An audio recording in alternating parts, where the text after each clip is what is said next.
एक सिलेंडर का घुमावदार सतह का क्षेत्रफल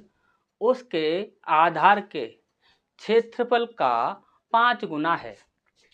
तब सिलेंडर के त्रिज्या और ऊंचाई के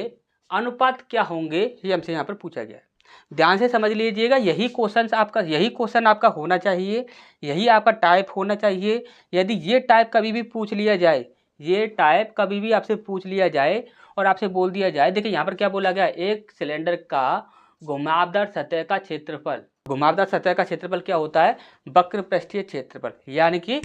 कर्व सरफेस एरिया। ठीक,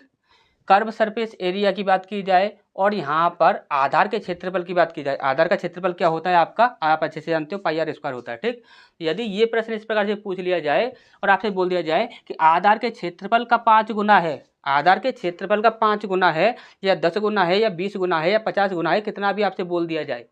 और वहाँ पर आपसे बोल दिया जाए कि त्रिज्या और ऊंचाई का अनुपात जो होगा वो क्या होगा, यदि ये आपसे पूछ लिया जाए तो आप डायरेक्ट आंसर करोगे, आपको इसमें बिल्कुल भी सोचने की आवश्यकता नहीं है। यहाँ पर आप बोलोगे कि त्रिज्या जो होगी वे आपकी 2 होगी और कितना गुना बोला गया है, 5 गुना बोला गया है, तो ऊंचाई आपका 5 होगी। सीधा ही आपको आंसर मानना है, आपको कुछ भी सोचना नहीं है। यदि इसी प्रकार से यदि प्रश्न पूछा जा रहा है सेम टू सेम, तो आपको सीधा ही क्या करना है कि त्रिज्या को आपको हमेशा ही 2 मानकर चलना है और ऊंचाई को हमेशा ही जितना गुना बोला गया है उतना गुना आपको मानकर चलना है। और दूसरी चीज़ आप एक बात और याद रखिए,